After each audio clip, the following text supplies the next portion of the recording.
Pinalabas ng bride ang matandang ale na naglalako ng sampagita sa loob ng simbahan habang siya ay kinakasal. Pero nagulat ang lahat noong makilala nila kung sino pala ang matandang ito. Magandang araw sa inyo mga kaserye. Ngayon ay buklatin natin ang panibagong pahina na naglalaman ng paksang Ang Himig ng Sampagita.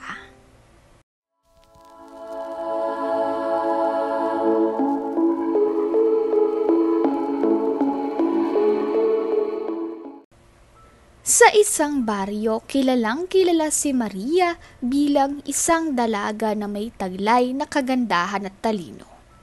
Siya ay mabait at magalang, kaya't minamahal siya ng mga tao sa kanilang lugar.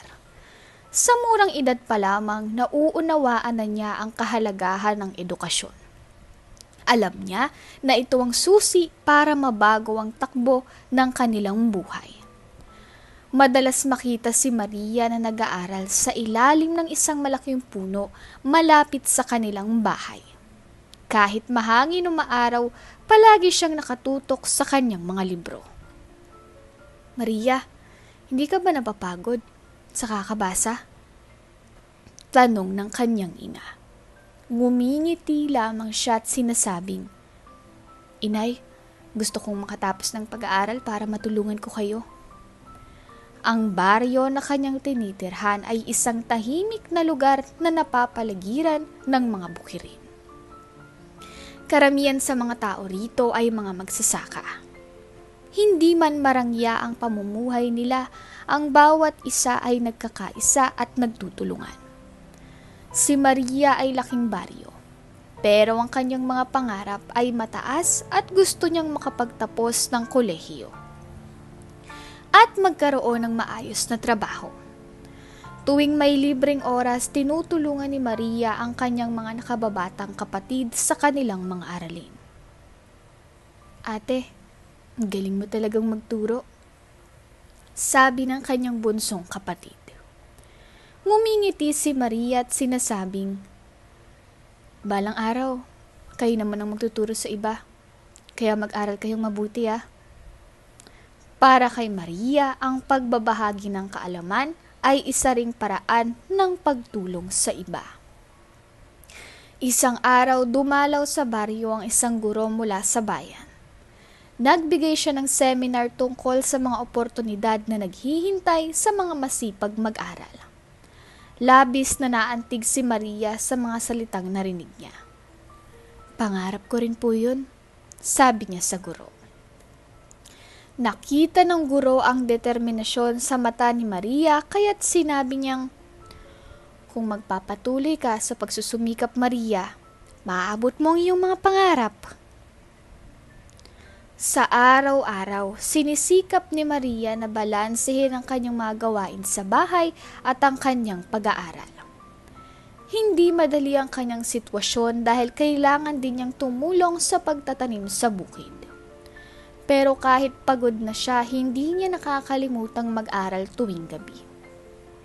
Kaya ko to, palagi niyang sinasabi sa sarili. Minsan habang nag-uusap ang kanyang mga magulang, sinabi ng kanyang ama, Ang ating anak ay tunay na kahanga-hanga. Gusto niyang mabago ang ating buhay. Tumango naman ang kanyang ina. At sinabing, Tayo'y patuloy na susuporta sa kanya. Alam kong malayo ang mararating niya. Narinig ni Maria ang kanilang usapan at mas lalo siyang ginanahan na pagbutihin pa ang kanyang pag-aaral. Si Maria ay nangarap ng magandang buhay. Isang araw habang naglalakad si Maria sa kalsada pauwi, nag-iisip siya. Sana, balang araw, magkaroon kami ng magandang buhay. Sabi niya sa kanyang sarili. Gusto kong makatulong sa pamilya ko at para na rin sa sarili ko. Sa kabila ng lahat ng paghihirap, hindi siya nawala ng pag-asa. Alam niyang ang edukasyon ang tanging susi para makamit ang kanyang mga pangarap. Sa kabila ng hirap ng kanilang pamilya, pinagsusumikapan niyang makapagtapos ng pag-aaral.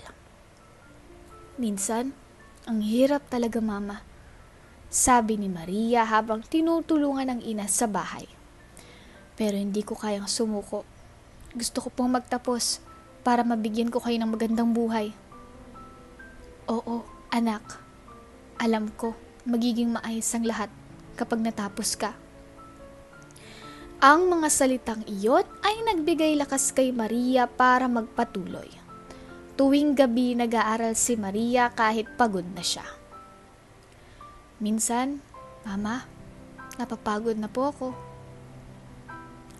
Pero alam ko na ito po ang kailangan ko para magtagumpay.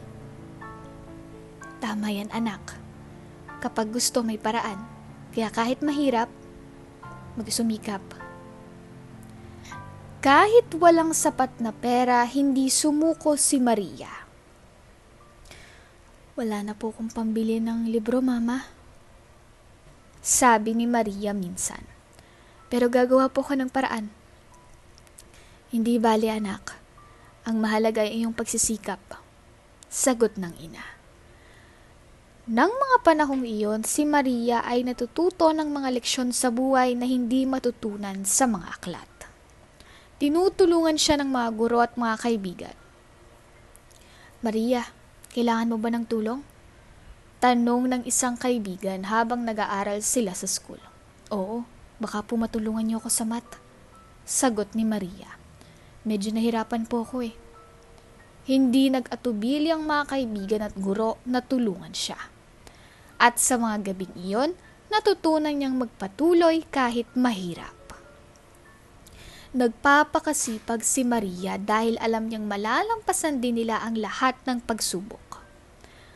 Alam ko, darating din ang araw na magkakaroon tayo ng magandang buhay. Sabi ni Maria habang nagsusulat. Dahil sa sipag at tiyaga, siguradong makakaya nila. Ang mga pangarap na ito ang nagbibigay gabay sa kanya para magpatuloy sa kabila ng lahat ng pagsubok na dumarating. Gusto niyang magtagumpay hindi lang para sa sarili, kundi para sa pamilya. Hindi lang po ako gagamit ng edukasyon, Mama. Ito po ay para sa ating lahat. Para sa inyo at para sa mga kapatid ko. Mahal na mahal ko kayong lahat. Nandyan kami para sa'yo. Sabi ng ina.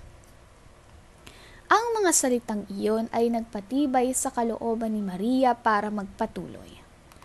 Sa kabila ng lahat, hindi nawawala ang kanyang mga pangarap. Hindi ako titigil hanggat hindi ko makakamtan ang mga pangarap ko. Sabi ni Maria. Sana po ay makita niyong lahat ng paghihirap ko. Ang tapang at pangarap ni Maria ay nagbigay liwanag sa kanilang pamilya.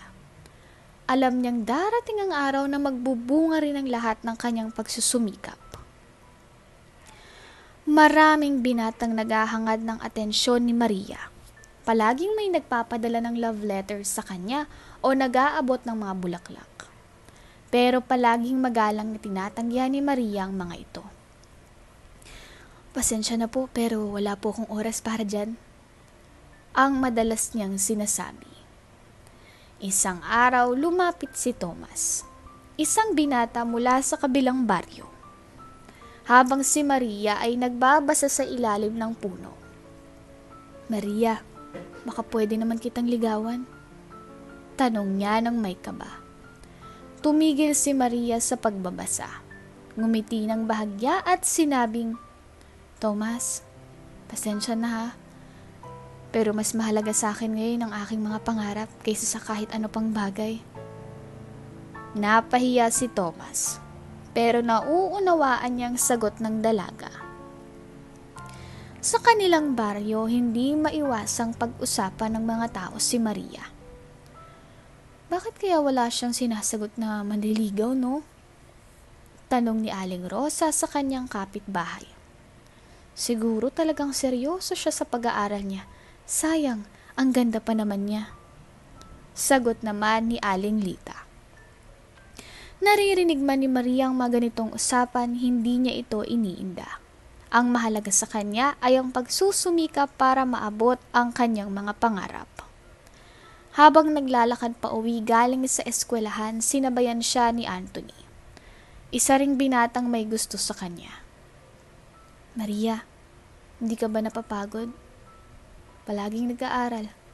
Baka naman gusto mo magpahinga minsan at maglibang. Tanong ni Anthony. Tumawa si Maria at sinabing, Anthony, di naman ako napapagod sa pag-aaral. Ang iniisip ko kasi, bawat oras na ginugugol ko rito ay para sa mas magandang kinabukasan. Nang dumating siya sa bahay, tinanong siya ng kanyang ina. Maria, bakit hindi mo bigyan ng pagkakataon ng mga binatang lumalapit sa'yo? Baka totoong mahal ka nun at seryoso talaga sa'yo. Ngumiti si Maria at sagot niya. Ma, hindi ko naman sinasabi na hindi ko sila pinahahalagahan. Pero sa ngayon, mas mahalaga sa akin ang maabot ang aking mga pangarap. Darating din ang tamang panahon para dyan. Minsan habang nag-aaral sa ilalim ng liwanag ng gasera, tinanong siya ng kanyang bunsong kapatid. Ate, hindi ba masayang may kasamang kaibigan? Tulad ng ibang tao? Tumigil si Maria at ngumiti. Oo, masaya rin naman yun. Pero mas masaya ako kapag iniisip ko na balang araw, makakamit natin ang maginhawang buhay. Kaya't hindi mo na yun ang inuuna ko. Kinabukasan habang nagkaklase, tinanong siya ng kanyang kaklase na si Elena. Maria, hindi ba nakakapanibago na maraming humahanga sa'yo? Paano mo nagagawang umiwas sa kanila? Elena, alam kong lahat ng ito ay bahagi ng pagiging dalaga. Pero alam ko rin na kung gusto kong magtagumpay, kailangan kong unahin ang mga bagay na mahalaga. At iyon ay ang edukasyon. Si Maria ay nanatiling nakatuon sa kanyang mga layunin. Hindi siya naaakit sa mga tukso ng kabataan. Dahil alam niyang may mas malaki siyang responsibilidad na kailangang gampanan. Para sa kanya, ang pagmamahal sa pamilya at ang pag-abot ng pangarap ay mas mahalaga kaysa sa pansamantalang kasiyahan. Sa bawat araw, mas tumitibay ang kanyang paninindigan na ang tamang panahon para sa pag-ibig ay darating din balang araw. Isang araw nakilala ni Maria si Aljon, ang bagong kaklase sa kanilang section. Si Aljon ay gwapo, matalino at magalang. Kaya't mabilis siyang nakagaanan ng loob ng mga tao sa kanilang klase. Pero higit sa lahat, napansin ni Maria ang pagiging masipag at seryoso ni Aljon sa pag-aaral. Madalas silang magkasabay sa mga grupo ng proyekto. At dito nagsimula ang kanilang pagkakaibigan. Maria, palagi kang aktibo sa klase ah. Nahihirapan ka pa ba sa mga lections natin? Tanong ni Aljon habang sila'y nag-uusap sa ilalim ng puno sa bakuran ng eskwelahan. Ngumiti si Maria at sagot niya, hindi naman masyado, pero talagang binibigyan ko ng oras ang pag-aaral. Gusto ko kasing maabot ang mga pangarap ko. Napahanga si Aljon sa dedikasyon ni Maria.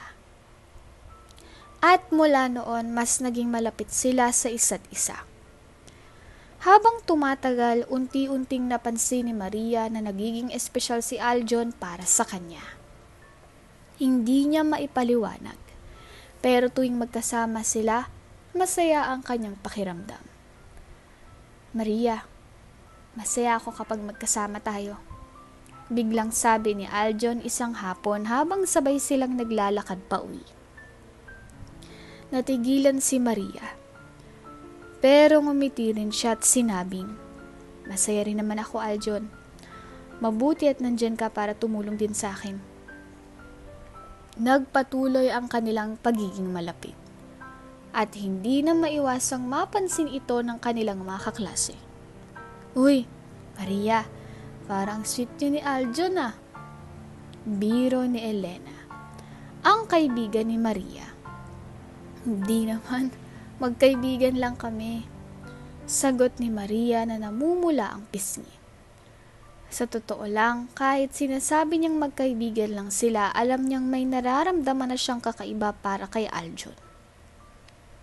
Isang araw habang nag-aaral sila sa bahay ni Aljon para sa isang proyekto, tinanong siya ni Aljon, Maria, hindi ba mahirap para sa'yo na pagsabayin ng lahat? Ang pag-aaral, ang pagtulong sa pamilya, at ngayon ang pagkakaibigan natin. Sumagot si Maria, alam mo minsan nakakapagod, pero alam ko naman na lahat ng to ay may patutunguhan. At ikaw, nakakatulong ka sa akin para mas guminhawa ang pakiramdam ko. Habang lumilipas ang mga araw, naging mas malapit pa ang dalawa. Hindi nila direktang inaamin pero halata sa kanilang kilos na espesyal na sila para sa isa't isa. Habang naglalakad sila pauwi, sinabi ni Aljon, Maria, alam mo hanga ako sa'yo. Hindi lang dahil maganda ka, pero dahil masipag ka at puno ng pangarap. Tumigil si Maria at tumingin kay Aljon. Salamat, Aljon. Ganon ka rin naman. Kaya nga dali kong magtiwala sa'yo. Dahil sa kanilang pagkakaibigan, mas ginanahan si Maria na mag-aral at magpatuloy sa kanyang mga pangarap. Alam niyang si Aljon ay hindi lamang kaibigan kundi inspirasyon na rin niya. Gayon din si Aljon na lagi niyang sinasabi, Maria, lagi akong nandito para suportahan ka. Pangarap ko rin na makita kang magtagumpay. Unti-unti nahulog ang loob nila sa isa't isa. Sa kabila ng kanilang damdamin, nanatiling malinaw ang kanilang mga layunin sa buhay. Pareho nilang naisip na hindi dapat maging hadlang ang kanilang nararamdaman para sa kanilang mga pangarap. Sa halip, ginawa nila itong inspirasyon para mas lalong magsikap. Sa puso ni Maria, alam niyang si Aljon ay isang taong hindi lamang kaibigan, kundi katuwang sa pag-abot ng kanilang tagumpay. At hindi nga nagtagal, naging magkasintahan sina Maria at Aljon. Hindi nila ito inaasahan. Pero ang kanilang pagkakaibigan ay nauwi sa mas malalim na damdamin. Pareho nilang naramdaman na espesyal sila para sa isa't isa. Kaya't isang araw habang naglalakad sa ilalim ng mga puno, sinabi ni Aljon, Maria, mahal na mahal kita. Gusto kitang makasama habang tinutupad natin ang mga pangarap. Ngumiti si Maria at sinabing, mahal din kita, Aljon, at sabay nating sisiguraduhin ating mga pangarap ay hindi mapapabayaan. Mula nang naging magkasintahan, mas naging malapit sina Maria at Aljon. Madalas silang magkasama hindi lang sa eskwelahan kundi pati na rin sa paggawa ng kanilang mga aralin. Aljon, tulungan mo naman ako dito sa math. Sabi ni Maria habang sila'y nag-aaral sa ilalim ng puno. Tumawa si Aljon at sinabing, ikaw pa, ang talino mo na. Pero sige, tutulungan pa rin kita. Sa kanilang pag-aaral, naging inspirasyon sila sa isa't isa para pagbutihin ang kanilang mga leksyon. Isang araw, kinausap si Maria ng kanyang ina. Maria, mahalaga ang edukasyon.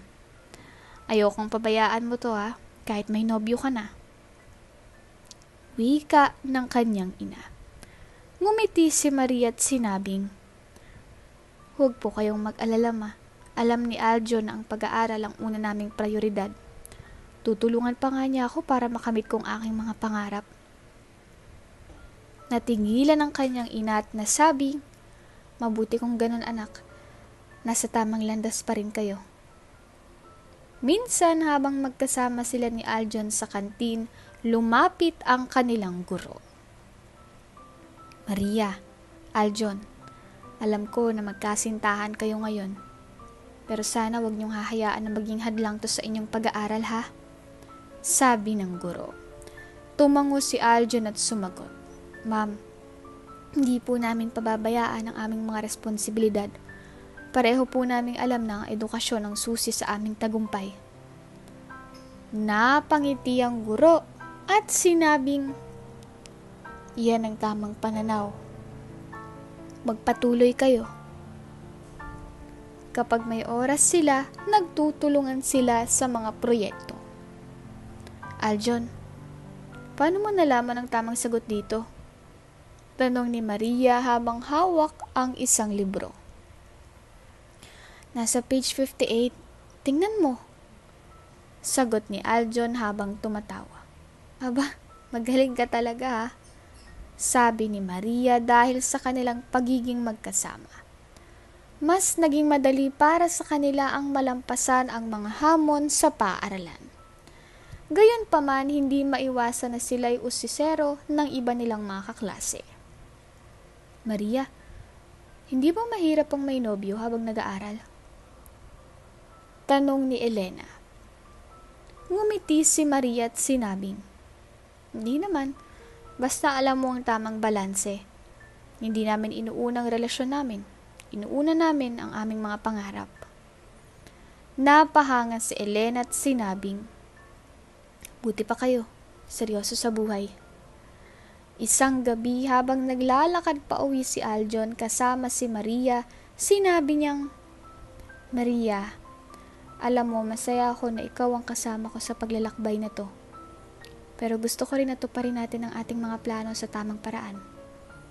Tumango si Maria at sumagot. Tama ka, Aljon. Mahalaga tayo sa isa't isa. Pero mas mahalaga ang kinabukasan natin. Magkasama nating maaabot ang ating mga pangarap. Sa kanilang relasyon, naging malinaw na ang pag-aaral ang una nilang layunin. Mahal nila ang isa't isa, ngunit mas pinili nilang maging inspirasyon para sa isa't isa kaysa maging hadlang. Sa bawat araw, pinapatunayan nila na ang pagmamahalan ay mas matibay kapag may respeto at pagsuporta sa mga pangarap ng bawat isa. Sa puso ni Maria at Aljon, alam nilang ang tagumpay nila ay darating hindi lamang dahil sa kanilang pagmamahalan, kundi dahil sa kanilang determinasyon. Pero habang nasa kolehiyo, nalaman ni Maria na siya ay nagdadalang tao. Hindi niya alam kung paano haharapin ang sitwasyon. Lalo na't alam niyang magagalit ang kanilang mga magulang. Isang gabi kinausap niya si Aljon para ibalita ang nangyari. Aljon, may kailangan akong sabihin sa'yo. Buntis ako. Sagot niya habang tumutulo ang kanyang mga luha. Natigilan si Aljon ngunit agad siyang yumakap kay Maria. Hindi kita pababayaan, Maria. Magkasama nating haharapin to. Sagot ni Aljon.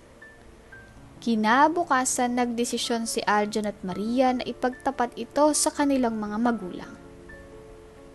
Una nilang kinausap ang mga magulang ni Maria. Ma, pa, may kailangan po kaming sabihin. Simula ni Maria habang nanginginig ang boses.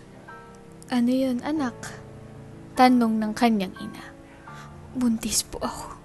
Sagot ni Maria ng diretsyo. Nagulat ang kanyang mga magulang at hindi maiwasang magalit ang kanyang ama. Ano? Paano nangyari to? Paano nang pag-aaral mo? Sigaw ng kanyang ama. Sinubukan ni Aljon na magsalita upang ipagtanggol si Maria. Pasensya na po pa. Pero hindi ko po pababayaan si Maria. At ang aming magiging anak. Sisikapin kong gampanan ang aking responsibilidad. Sabi niya. Pero ang ama ni Maria ay galit pa rin. Responsibilidad? Bata pa kayo. Paano nyo bubuhayin ang magiging anak nyo? Akala ko ba't focus nyo ay ang pag-aaral? Dagdag ng kanyang ama. Tahimik lamang si Maria habang umiiyak sa tabi. Sunod nilang hinarap ang mga magulang ni Aljon. Nanay, tatay, buntis po si Maria. Simula ni Aljon. Nagulat din ang mga magulang niya pero mas kalmado ang kanilang reaksyon. Anak, alam mo bang malaking responsibilidad ang pagiging magulang? Paano niyo haharapin ang mga darating na pagsubok? Tanong ng ina ni Aljon. Handa po akong maghanap ng trabaho habang tinutulungan si Maria. Hindi po kami susuko. Sagot ni Aljon na puno ng determinasyon. Matapos ang mga pag-uusap, naging mas mabigat ang sitwasyon para kina Maria at Aljon. Napansin nilang nag-iba ang pakikitungo ng kanilang mga magulang. Si Maria na dati pinupuri sa kanyang pagiging masipag, ngayon ay madalas na pinagsasabihan. Maria, sana inuna mo munang pag-aaral mo. Ang laki ng panghihinayang namin, sabi ng kanyang ina habang nagluluto. Tumango lamang si Maria at sinabing, pasensya na po ma. Alam kong nagkamali ako pero sisikapin kong maitama to. Sa kabila ng galit ng kanilang mga magulang, pinili ni na Maria at Aljon na patuloy na harapin ang hamon. Naghanap si Aljon ng part-time na trabaho para makatulong sa mga gastusin. Maria, huwag kang mag-alala. Kahit mahirap, gagawin kong lahat para sa inyo ng magiging anak natin. Sabi ni Aljon habang iniaabot ang pera mula sa kanyang unang sahod. Napaiyak si Maria at sinabing, salamat Aljon. Hindi ko alam kung paano ko to haharapin kung wala ka. Sa mga susunod na linggo, unti-unti ring lumambot ang puso ng kanilang mga magulang. Nagsimula silang tanggapin ang sitwasyon. Bagamat may kaba pa rin sa kinabukasan ng dalawa. Maria, hindi madaling maging magulang. Pero nandito kami para gabayan ka. Sabi ng kanyang ina isang gabi habang hawak ang kamay ni Maria. Salamat ma. Pangako ko na sisikapin naming magtagumpay sa kabila ng lahat. Sagot ni Maria. Isinilang na nga ni Maria ang kanilang anak na si Althea. Ang maliit na sanggol na ito ang nagdala ng kakaibang saya sa kanilang buhay. Nang makita ni Maria ang ngiti ni Althea, napawi ang lahat ng pagod at hirap na nararamdaman niya. Napakaganda niya, Aljon, sabi ni Maria habang hawak ang kanilang anak. Ngumiti rin si Aljon at sinabing, siya ang inspirasyon natin, Maria. Gagawin ko ang lahat para mabigyan siya ng magandang buhay. Ngunit hindi naging madali ang kanilang sitwasyon. Dahil sa responsibilidad bilang isang ina, kinailangang itigil ni Maria ang kanyang pag-aaral. Ma, mahirap palang maging nanay. Sabi ni Maria habang inaaliw si Althea na umiiyak sa gabi. Anak, ganyan talaga, pero ang mahalaga ginagawa mo naman ang lahat para sa kanya. Sagot ng kanyang ina. Minsan naiisip ni Maria ang mga pangarap na hindi na niya maabot. Ngunit tuwing tinitingnan niya si Althea, nararamdaman niyang sulit ang lahat ng sakripisyo. Si Aljon naman ay patuloy na naghahanap buhay upang matustusan ang kanilang pangangailangan. Nagtrabaho siya bilang isang kargador sa palengke, kahit mahirap at nakakapagod. Maria, pasensya ka na kung hindi ko pa mabigay lahat ng gusto ni Althea, pero pangako gagawin kong lahat. Sabi ni Aljon habang iniaabot ang kaunting pera kay Maria. Aljon, sapat na sa akin na ginagawa mong lahat. Hindi ko hihilingin ng sobra. Sagot ni Maria na may ngiti. Ngunit sa bawat araw na lumilipas, nararamdaman nila ang bigat ng kanilang sitwasyon. Minsan kulang ang kanilang pera para sa gatas ni Althea. "Aljon, anong gagawin natin? Wala na siyang gatas," sabi ni Maria na halos maiyak. "Huwag kang mag-alala, Maria. Maghahanap ako ng paraan," sagot ni Aljon. Kahit alam niyang hirap na rin siya. Sa kabila ng lahat, nanatili silang magkasama at hindi bumibitiw sa isa't isa. Isang araw, dumalaw ang kanilang mga kaibigan mula sa kolehiyo. "Maria, kumusta na kayo ni Aljon? Di ka na bumalik sa pag-aaral?" tanong ni Elena. Ang dating kaklase ni Maria. "Mahirap na, Elena eh. Si Althea ang inuuna ko ngayon," sagot ni Maria habang hawak ang kanilang anak. "Pero alam mo, may mga programa sa barangay para sa mga tulad mo. Baka pwede kang kumuha ng short course," suwestyon ni Elena. Nagpasalamat si Maria sa payo at sinimulan niyang pag-isipan ang mga posibilidad. Habang lumalaki si Althea, mas naramdaman ni Maria at Aljon ang kahalagahan ng edukasyon. "Aljon, gusto kong bumalik sa pag-aaral balang araw. Para rin kay Althea. Para mabigyan natin siya ng mas magandang kinabukasan," sabi ni Maria habang pinapaliguan ang kanilang anak. "Sang-ayon ako dyan, Maria. Kaya ako ginagawang lahat para masuportahan ka," sagot ni Aljon. Bagamat puno ng hamon ng kanilang buhay, nanatili sina Maria at Aljon na magkasama. Hawak kamay sa bawat pagsubok. Si Althea ang naging sentro ng kanilang mundo. At siya rin ang kanilang inspirasyon upang magpatuloy. Sa kabila ng mga sakripisyo, naniniwala sila na darating ang araw na muli nilang maaabot ang mga pangarap na pansamantalang naudlot.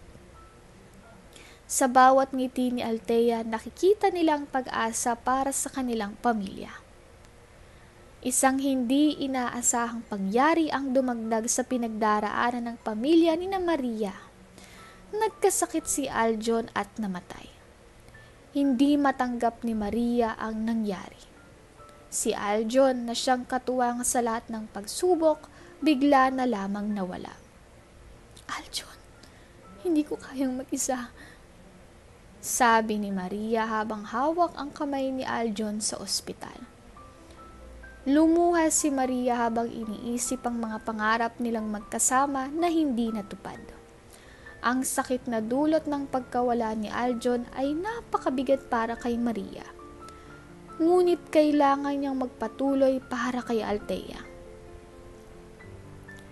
Nang pumanaw si Aljon, naiwan si Maria na mag-isa sa pag-aalaga kay Althea. "Paano ko kaya magagampanan ng lahat, Aljon?" tanong ni Maria habang pinapaliguan si Althea. Alam niyang mahirap pero hindi niya kayang sumuko. "Althea, kailangan kong maging matatag, hindi lang para sa'yo, kundi para sa akin," wika ni Maria. Pinunasan ni Maria ang kanyang mga luha at tinulungan ang anak na magbihis. Sa mga unang linggo pagkatapos ng pagkawala ni Aljon, ramdam ni Maria ang kalungkutan. Paano ko siya ipapaliwanag kay Althea kapag lumaki na siya? Tanong ni Maria sa kanyang ina. "Huwag mong alalahanin, anak. Lahat tayo ay may dahilan. Si Aljon, nagsilbing guro sa buhay mo. At ipinagpapasalamat natin siya," sagot ng kanyang ina. Ngunit kahit anong sabihin ng mga tao, hindi pa rin matanggal sa puso ni Maria ang sakit. Habang tumatagal, naging mas matigas si Maria. Ang mga araw ay puno ng trabaho at pag-aalaga kay Althea. Minsan nauubos na siya sa pagod, pero tinitiis niya. "Althea, wala ka ng tatay, pero hindi ibig sabihin nito na wala nang magmamahal sa'yo," sabi ni Maria sa kanyang anak habang binabaybay ang kalsada pauwi. "Huwag kang mag-alala, mahal na mahal kita." Naging mahirap para kay Maria ang bawat araw na lumilipas. ngunit pinipilit niyang magsikap. Naghanap siya ng mga trabaho upang matustusan ang pangangailangan ni Althea. Mahal ko si Althea at gagawin kong lahat para mabigyan siya ng magandang buhay. Sabi ni Maria sa kanyang sarili. Hindi na niya inisip ang sarili niyang pangarap. Ang tanging hangarin niya na lamang ay mapalaki ng maayos ang kanyang anak at mabigyan siya ng magandang kinabukasan. Isang araw habang nagpapapasok si Maria ng kanyang mga produkto sa isang tindahan, nakatagpo siya ng isang mabait na kaibigan na tumulong sa kanya. Maria, huwag kang mag-alala. Tutulungan kita. Alam ko kung gaano kahirap ang magpatuloy. Salamat po sa tulong na ibinibigay niyo. Hindi ko na kaya, sagot ni Maria. Ang pagkakaroon ng mga taong sumusuporta sa kanya ay nagbigay ng lakas kay Maria upang magpatuloy. Dahil sa mga tulong mula sa kaibigan at pamilya, unti-unting nakabangon si Maria. Hindi naging madali ang lahat pero natutunan niyang magpatuloy sa kabila ng pagkawala ni Aljon. Althea, isang araw, magiging proud ka sa akin. Ipapakita ko sa iyo na kaya nating magtagumpay. Wika ni Maria habang hinahalikan ng kanyang anak. Pinilit niyang maging matatag at magbigay ng magandang buhay kay Althea. Dahil alam niyang iyon ang nais ni Aljon para sa kanilang pamilya.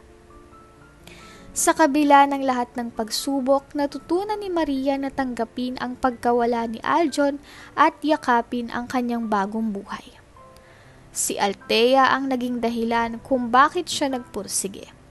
At ang mga alaala nila ni Aljon ay naging lakas niya sa bawat hakbang. Hindi kita pababayaan, Althea. Magiging matatag tayo.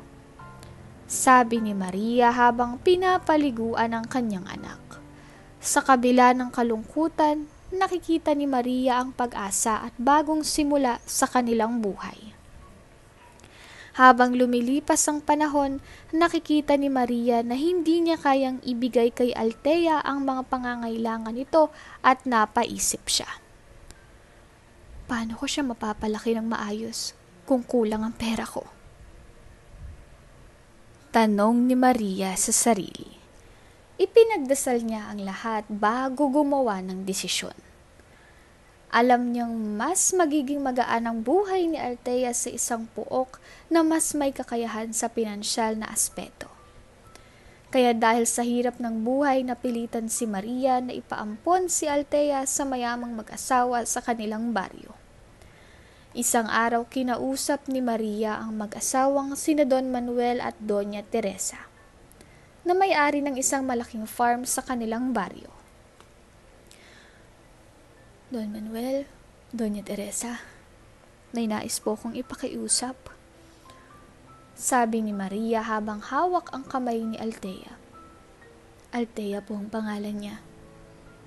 Kung maaari, nais ko pong ipaampon siya sa inyo. Alam ko po na kayang-kaya niyo siyang alagaan at mahalin. Tumingin si Doña Teresa kay Althea at ngumiti. Ngunit may kalungkutan sa kanyang mata. Mahalaga sa amin ang bata, Maria. Ipinagpapasalamat namin na pinagkalooban mo kami ng pagkakataong ito. Sagot ni Doña Teresa. Sa kabila ng hirap ng kanyang desisyon, nagpasya si Maria na ituloy ang plano. Hindi ko kayang maging magulang para kay Althea sa ngayon. Pero sana mapalaki niyo siya ng maayos. Sabi ni Maria, habang tinitingnan ng anak. Huwag na sanang magdusa pa si Althea sa kakulangan na naranasan nila. Hindi kita pababayaan, Althea.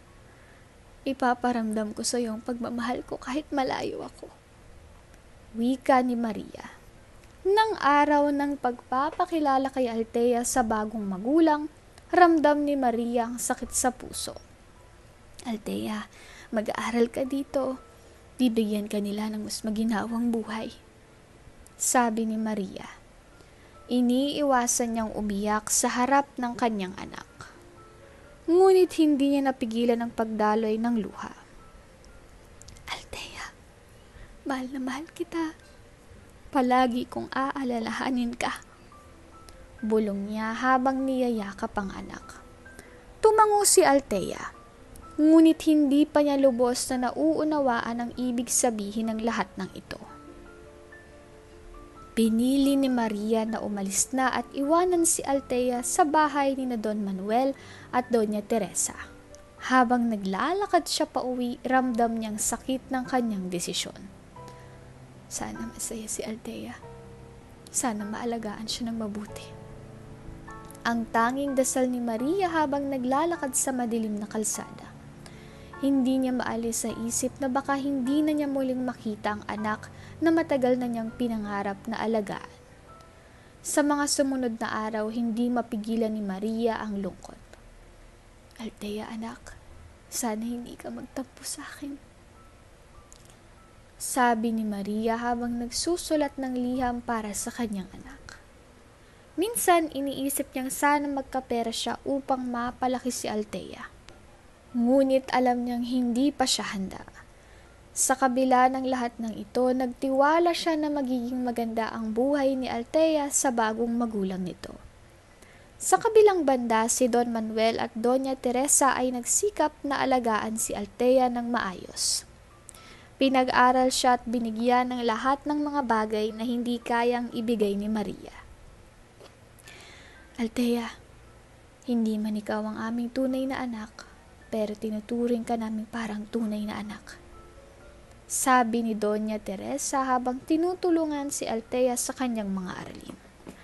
Sa bawat araw, unti-unting natutunan ni Althea na maging masaya sa kanyang bagong pamilya. Habang tumatagal, natutunan ni Maria na tanggapin ang kanyang desisyon. Althea anak, kung darating ang araw na magkikita tayo, sana'y makita mo lahat ng sakripisyo ko para sa'yo. Wika ni Maria. Sa bawat gabi ipinagdarasal niya ang kaligtasan at kaligayahan ng kanyang anak. Bagamat malayo, alam ni Maria na ang pagmamahal na ibinigay niya kay Althea ay hindi matitinag ng distansya. Dahil sa kanilang negosyo, kinakailangan lumipat ng mag-asawa sa Maynila upang mas mapalaki ang kanilang kumpanya. Habang papalayo, ramdam ni Maria ang hirap ng kanyang nararamdaman. Althea, sana'y maging masaya ka sa bagong buhay mo. Bulong ni Maria sa kanyang sarili. Iniisip niyang paano na kaya ang buhay ng anak niya sa isang mas malaking lugar. Naiwan si Maria sa baryo, at ang puso niya ay puno ng kalungkutan. Kakaibang pakiramdam ng mag-isa sa kabila ng lahat ng sakripisyo. Bakit ganito? Bakit kailangan ko siyang iwan? Tanong ni Maria habang tinitingnan ng mga bagay na mas pinaaalala siya kay Althea. Masakit ang bawat araw na dumaan na hindi niya nakikita o nadirinig ang tinig ng kanyang anak. Althea anak, sana maging masaya ka. Kahit malayo ako, palagi kitang iniisip. Sabi ni Maria habang pinupunasan ng mga luha. Puno ng kalungkutan si Maria sa araw-araw niyang buhay sa baryo. Ang mga alaala ni Althea ay laging bumabalik sa kanyang isip. Paano na kaya siya sa Maynila? Sana magandang kalagayan niya roon. Sabi ni Maria, minsan naiisip niyang sana ay nakayanan niyang magtrabaho ng husto upang ma-provide ang lahat kay Althea. Ngunit sa kabila ng mga pangarap, hindi pa rin nawawala ang pagmamahal ni Maria sa kanyang anak. Minsan umuupo siya sa ilalim ng puno at nagmamasid sa mga kabataang naglalaro. Sana nandyan si Althea. Kung nandyan ka, sigurado akong maglalaro tayo. Sabi ni Maria. Ang kanyang mga kaibigan at pamilya ay madalas nagtatanong kung bakit siya malungkot. Maria, kumusta na si Althea? Tanong ng isang kaibigan. Nasa Maynila na siya. Ipinagkatiwala ko sa mag-asawa. Alam kong maganda ang buhay niya roon. Sagot ni Maria, ngunit ramdam sa kanyang boses ang lungkot. Bilang isang ina, walang makakapantay sa sakit ng malayo sa anak. Sana malaman ko kung anong nangyayari sa buhay ni Althea. Sabi ni Maria habang naglalakad sa kalsada. Puno ng tanong sa kanyang isip ang tungkol sa kalagayan ni Althea. Kung napapaligaya ba siya ng mga umampon sa kanya. Minsan tinitingnan ni Maria ang mga lumang litrato nila ni Althea. Althea, kahit malayo, hindi kita makakalimutan. Mahal na mahal kita. Bulong ni Maria. Nagtuloy-tuloy ang araw-araw na pakikisalamuha ni Maria sa kanyang mga kapitbahay at mga kamag-anak.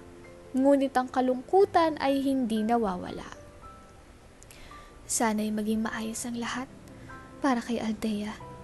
Sabi ni Maria sa kanyang ina isang umaga habang naghahanda ng agahan. Huwag kang mag-alala, Maria. Alam kong maligaya siya at ligtas. Sagot ng kanyang ina. Ngunit ang mga salitang iyon ay hindi pa rin kayang alisin ang sakit sa puso ni Maria. Tulad ng araw, patuloy ang buhay ni Maria sa baryo at lagi niyang naiisip si Althea. Anak, sana isang araw magkasama tayong muli.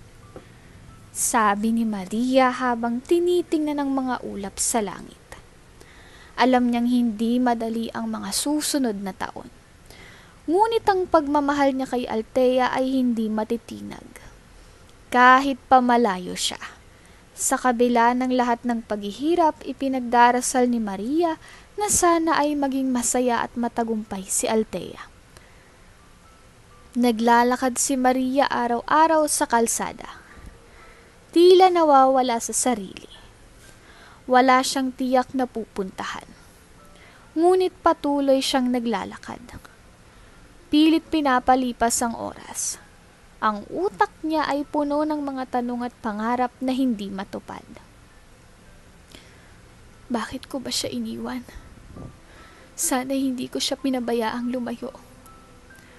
Ang paulit-ulit na iniisip ni Maria, hindi na niya namamalayan ang oras na lumilipas. Minsan napapansin na lang niyang dumidilim ng paligid at wala pa siyang patutunguhan. Halos hindi na siya kumakain o makatulog sa kakaisip kay Althea. Tuwing gabi ang mukha ni Althea ang siyang bumabalik sa kanyang isipan. Ang mga mata ng anak niya na puno ng kuryosidad at ang mga ngiti nitong nagpapasya sa kanya. Althea, anak, nasan ka na?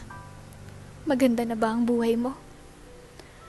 Tanong ni Maria sa dilim ng gabi. Ang mga tanong na iyon ay walang kasagutan at ang sakit ay hindi na matanggal sa kanyang dibdib. Hindi niya kayang tanggapin ang kalungkutan na dulot ng malayo sa anak. Laging magulo ang kanyang isipan.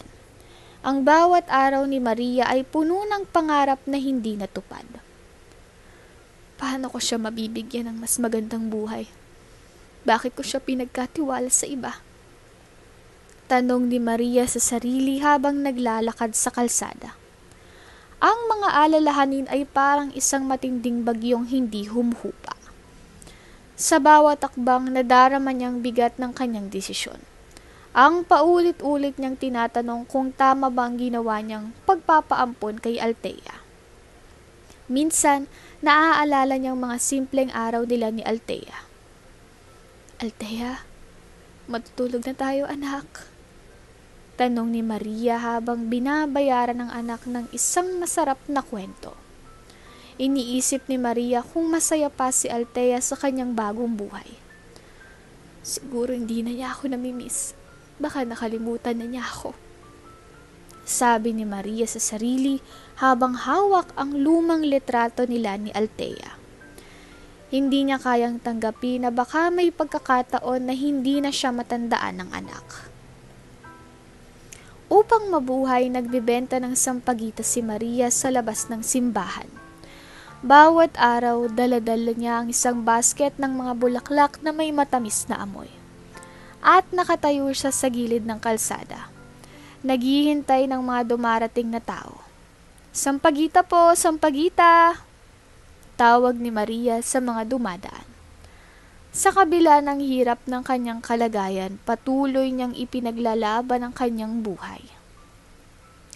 Ang mga sampaguita na kanyang binibenta ay naging simbolo ng kanyang pag-asa na balang araw ay makikita niya ang anak.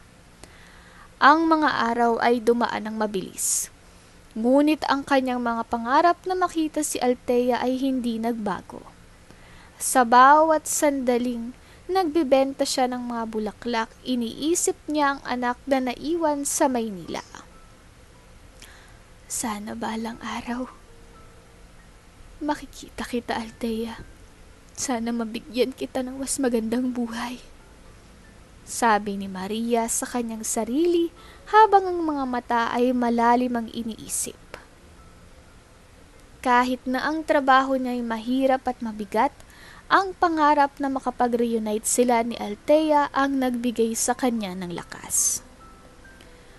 Bawat araw hindi nawawala ang takot ni Maria. Baka hindi siya matandaan ni Althea. O baka may mas maginhawa ng buhay ang anak sa bagong pamilya. Paano na kaya siya? Baka masaya na siya ngayon. Tanong ni Maria habang tinitingnan ng mga batang dumadaan sa simbahan. Minsan naiisip niyang ang anak niya ay hindi na kayang alalahanin siya. Ngunit patuloy niyang pinangahawakan ang pag-asa na balang araw ay magkikita silang muli. Sa kabila ng lahat, umaasa pa rin siyang muling makita ang anak. Kapag ang simbahan ay nagsisimula ng magtanghalian, madalas si Maria ay nauupo sa tabi. Tinitingnan ng mga tao sa paligid. Sana may magdala sa kanya sa akin. Sana malaman ko kung kumusta na siya, sabi ni Maria sa sarili. Ang bawat araw na lumilipas ay parang isang pag-asa na unti-unting nawawala. Ngunit patuloy niyang pinapanday ang kanyang mga pangarap. Bawat daang sampaguita na binibenta, isang hakbang patungo sa mas magandang bukas. Alam ni Maria na hindi madali ang buhay sa kalsada. Ngunit ginagawa niya ito hindi lang para sa sarili, kundi para kay Althea. Althea, kahit malayo ka, nandyan lang ako para sa'yo, wika ni Maria, habang iniisip ang anak. Kahit na maraming beses siyang nadaragdagan ng pagod at lungkot, hindi niya kayang sumuko sa mga pangarap na nais niyang matupad. Bilang isang ina, hindi mapapantayan ang pagmamahal na nararamdaman ni Maria. Mahal na mahal kita, Althea. Nais ko lang na maging masaya ka, sabi ni Maria habang tinitingnan ng mga sampaguita sa basket. Ang kanyang mga bulaklak ay nagsilbing simbolo ng hindi matitinag na pag-asa. Kahit na araw-araw ay may kasamang pagod, alam niyang ang pagmamahal niya kay Althea ay hindi kailanman magiging malayo. Ang mga sampaguita na kanyang binibenta ay tila simbolo ng mga dasal na araw-araw niyang isinasalaysay. Sana balang araw ay makikita niyang buo pa rin ang kanilang pamilya. Isang araw may kasalan sa simbahan. Puno ng mga tao ang paligid ng simbahan. Nagdiriwang at nagmamadali. Ang mga magagandang dekorasyon at mga bulaklak ay nagbigay ng kulay sa araw na iyon. Si Maria na matagal nang hindi nakaranas ng ganitong klaseng selebrasyon ay dumaan sa simbahan upang manood at maramdaman ang kasiyahan ng ibang tao. Ang saya naman nila, sabi ni Maria sa sarili habang tinatanaw ang mga ikinasal na magkasunod na dumaan. Pumasok si Maria habang daladala ang kanyang panindang sampaguita upang manood. Hindi siya sigurado kung anong klaseng kasal ang magaganap, pero nagdala ito sa kanya ng konting aliw sa puso. Habang ang mga tao sa paligid ay abala sa kanilang mga paghahanda, si Maria ay isang tahimik na nakatayo sa isang sulok. Ang saya naman nila. Sana ako rin. Bulong ni Maria sa sarili. Iniisip niya ang mga araw ng kanyang kasal kay Aljon, kung paano silang magkasama noon. Ngunit sa kabila ng mga alaala, hindi niya maiwasang mag-alala kung anong nangyayari sa anak niyang si Althea. Ngunit habang siya ay nakatayo, ang bride ay tumingin sa kanya. Ang babae na nakasuot ng puting gown ay nakita si Maria at ang mga mata nito ay tila puno ng panghusga. Bakit nandyan ka? Tanong ng bride sa kanya. Ang boses ay may kasamang pagkairita. Si Maria ay nagulat at hindi alam kung anong sasabihin. Pasensya na po. Gusto ko lang pong manood. Sagot ni Maria. Ngunit ang bride ay hindi nakontento sa sagot niya. Pinagsalitaan siya ng bride at pinalabas. Hindi ka dapat nandyan. Lumabas ka! Utos ng bride kay Maria. Nagtaka si Maria at hindi makapaniwala sa narinig. Bakit? Di mo pwedeng manood lang? Tanong ni Maria, ngunit ang bride ay nagpatuloy sa pagpapalayas sa kanya. Lahat ng tao sa simbahan ay napatingin at si Maria ay tulala. Hindi niya alam kung paano siya makalalabas ng simbahan na puno ng mga mata ng mga tao. Ang pakiramdam ni Maria ay labis na sakit at kahihiyan. Bakit ako pinalabas? Wala naman akong ginagawang masama. Isip ni Maria habang naglalakad palabas ng simbahan. Ang kanyang mga mata ay puno ng luha. At ang puso niya ay tumitibok ng mabilis. Alam niyang hindi siya karapat-dapat sa ganoong trato. Ngunit hindi niya kayang ipagtanggol ang sarili sa harap ng bride. Tila naaalala niya na siya ang tanging hindi karapat-dapat magmukhang masaya sa kasalan. Habang siya ay palabas ng simbahan, napansin niyang maraming tao ang tumingin sa kanya. Bakit ako pinalabas? Ulit-ulit na iniisip ni Maria. Sana lang hindi na ako pumasok para hindi ako pinahiya. Sabi ni Maria sa sarili habang naglalakad palayo. Kahit na gustong-gusto niyang magtago, wala siyang ibang choice kundi magpatuloy. Ang araw na sana'y magbibigay sa kanya ng kaunting aliw ay naging isang masakit na karanasan. Pagdating sa labas ng simbahan, naglakad si Maria ng mabilis. Hindi siya tumigil hanggang makarating siya sa isang tahimik na lugar. Doon naupo siya sa tabi ng kalsada at ang kanyang mga luha ay hindi na napigilan.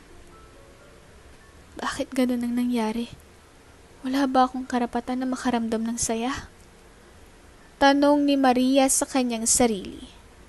Habang umiiyak, iniisip niyang baka ito na lang talaga ang tadhana niya. Ang magdusa at magsakripisyo. Ang bride ay si Althea, ang anak na iniwan ni Maria noon. Hindi niya agad nakilala ang matandang nanood ng kanyang kasal, kaya ganoon na lang niya ito tinrato.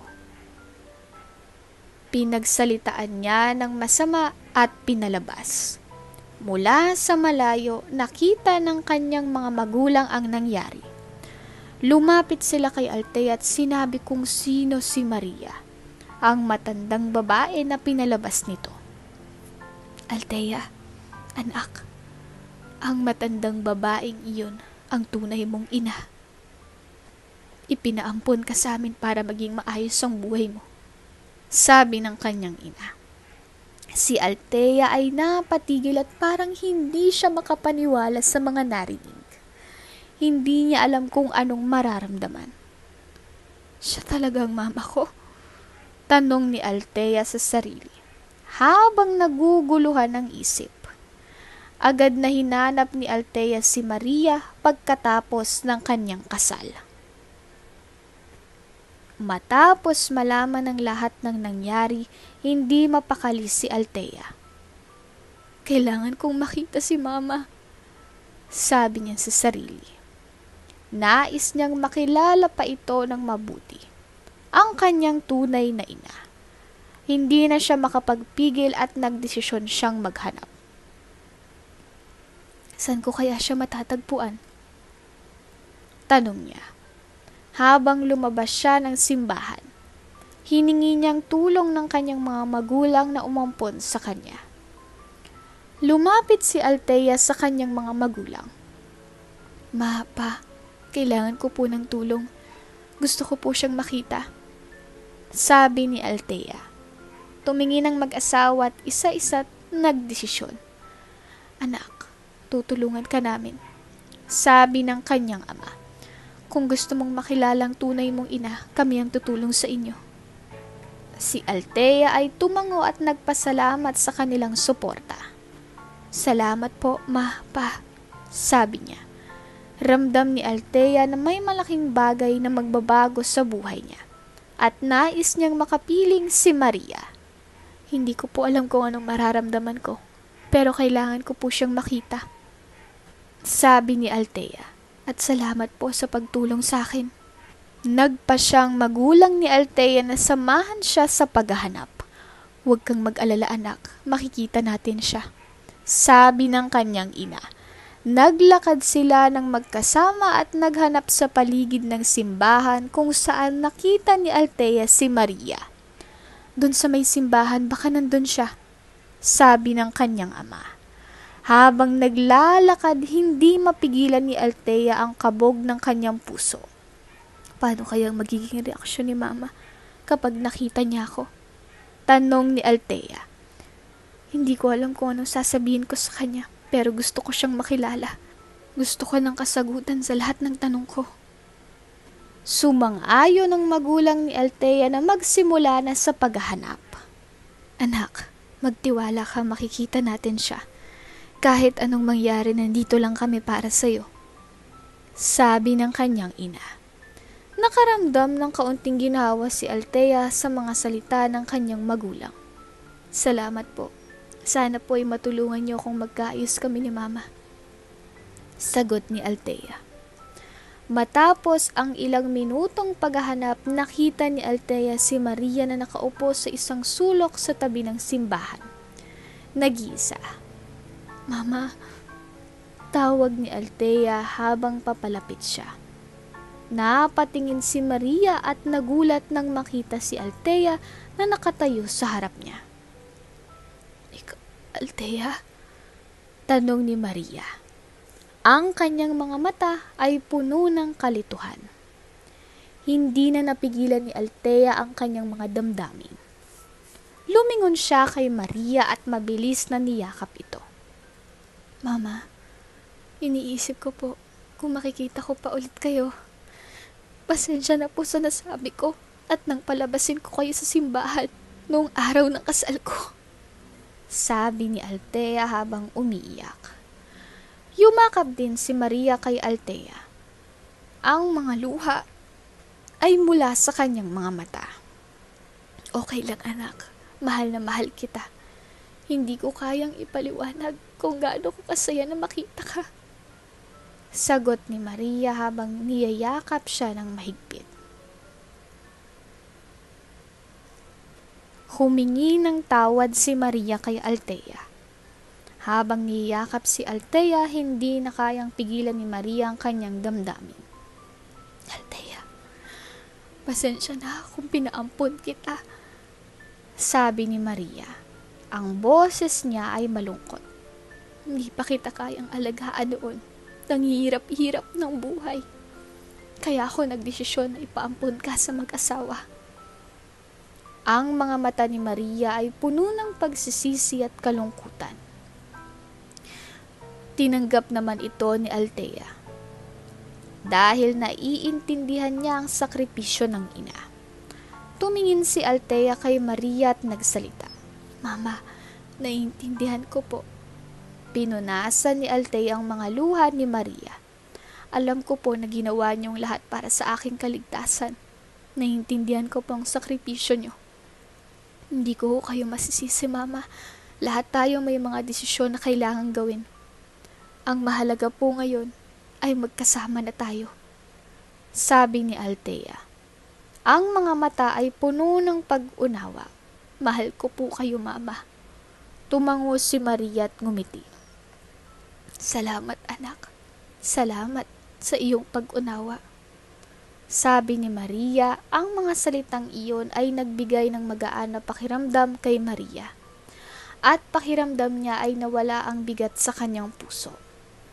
Walang anuman po, Mama. Ang mahalaga magkasama na tayo ngayon, sagot ni Althea. Sabay hawak sa kamay ni Maria.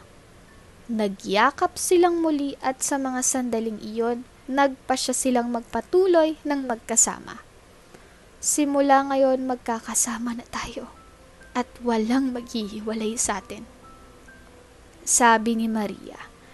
Ang kanyang boses ay puno ng pag-asa. Opo, Mama, magkasama tayo maghapon, magkasama tayo sa lahat, sagot ni Althea. At sa mga salitang iyon, nakatagpo sila ng bagong pag-asa para sa kanilang kinabukasan. Kinupkop ni Althea si Maria sa kanyang tahanan. Nang magkaayos na sila, nagdesisyon si Althea na dalhin si Maria sa kanyang bahay.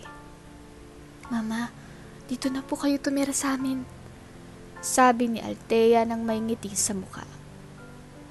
Walang dahilan para hindi tayo magsama ngayon. Si Maria ay hindi makapaniwala. Talaga, hindi ko inakala na magkakaroon tayo ng pagkakataon na magkasama, sabi ni Maria habang tinitingnan si Althea na may kaligayahan sa mata. Tumango si Althea at kinuha ang kamay ni Maria. Sa wakas, nagkaroon sila ng pagkakataong makasama ang isa't isa. Matapos ang mga taon ng paghihiwalay, natagpuan nila ang kanilang mga sarili na magkasama sa isang bubong. Mama, magiging masaya tayo ngayon, sabi ni Althea habang nagsasama sila sa bahay. Si Maria ay masayang tumango. Ang mga mata ay puno ng kasiyahan. Hindi ko alam kung paano kita pasasalamatan, anak, sabi ni Maria. Mahal na mahal kita. Wala po yun, Mama, sagot ni Althea. Mahal ko rin po kayo at iniisip ko na magkasama tayo sa lahat ng bagay. Sa bawat araw na lumilipas, mas lalo nilang naramdaman ang pagmamahal sa isa't isa. Tuwing umaga nagkakape sila at nag-uusap tungkol sa mga nangyari sa nakaraan. Mama, kwento mo nga po sa akin kung paano niyo po ako pinanganak, tanong ni Althea minsan. Si Maria ay nagsimula ng magkwento. Tinutulungan ni Althea si Maria sa mga gawain sa bahay. Minsan tinutulungan ni Althea si Maria na maglinis ng bahay at magluto ng pagkain. Mama, kailangan niyo po ng tulong, sabi ni Althea habang pinapakita kay Maria kung paano magluto ng simpleng ulam. Walang anuman, anak, kahit anong gawin mo tutulungan kita, sagot ni Maria at sabay silang nagtrabaho. Ang mga simpleng bagay na ito ay naging pagkakataon nilang magsama at magbanding. Nagkaroon din sila ng mga pagkakataon na magkasama silang maglakad-lakad. Mama, gusto niyo po bang maglakad sa parke? Tanong ni Althea minsan. Oo, anak, masarap maglakad-lakad. Makakalimutan natin ang mga alalahanin sa buhay, sagot ni Maria. Tuwing sila ay naglalakad, nararamdaman nila ang kaligayahan at pagkabuo nilang mag-ina. Ang saya, Mama, sabi ni Althea habang magkahawak ang kanilang mga kamay. Sa bawat gabi nagkakaroon sila ng magandang pag-uusap. Mama, anong pangarap niyo po noon? Tanong ni Althea isang gabi habang sila'y magkasama sa sala. Si Maria ay ngumiti at nagsabi, nais ko sanang magkaroon tayo ng magandang buhay noon. Pero hindi ko kayang magtagumpay mag-isa eh. Mama, ngayon po ay magkakaroon tayo ng magandang buhay. Magkasama tayo, kaya magtatagumpay tayo. Lahat ng hirap at sakit ay naglaho ng magkasama sila. Hindi nila alam kung anong hinaharap. ngunit sigurado silang magkasama nila itong haharapin. Anak, kahit anong mangyari, magkasama tayo. Oo, Mama. Walang mangyayaring masama sa atin habang magkasama tayo. Sa mga sandaling iyon, parehong masaya at kontento sila. At natutunan nilang tanggapin at pahalagahan ang bawat isa. Nabuo muli ang relasyon ni Maria at Althea. Matapos ang maraming taon ng paghihiwalay, natagpuan nila ang pagkakataon na muling magkasama. Hindi na nila iniiwasan ang mga masakit na alaala, kundi natutunan nilang tanggapin ang nakaraan. Mama, mahal na mahal ko po kayo. Mahal na mahal din kita, anak. Sagot ni Maria. Natutunan nilang harapin ang kahapon. Hindi po natin pwedeng baguhin ang mga nangyari noon, pero ang mahalaga ay ang ngayon. Tama ka, anak. Dahil sa mga nangyari, natutunan ko na mas mahalagang magkasama tayo. Ang mga sakit at pagkatalo noon ay natutunan nilang ipasa at yakapin ang mas magaan na bukas. Nagpasya silang magpatuloy sa masayang buhay bilang mag-ina. Ngayon po magkasama tayo at masaya na po ako. Sabi ni Althea habang sila'y magkasama sa sala. Ako rin, anak. Sagot ni Maria. Hindi ko na po kailangan ng iba pang bagay kundi kayo. Hindi nila inisip ang mga problema sa buhay. Sa bawat araw, natutunan nilang magpasalamat sa bawat sandali na magkasama sila. Nagkaroon sila ng mas marami pang pagkakataon na magbanding. Minsan, naglalakad sila sa parke o nagkwekwentuhan habang nagkakape. Mama, gusto niyo po bang magtanim ng mga halaman sa garden? Tanong ni Althea. Oo, anak. Matagal ko nang gustong magtanim. At nagkasama sila sa pagtatanim ng mga bulaklak at gulay.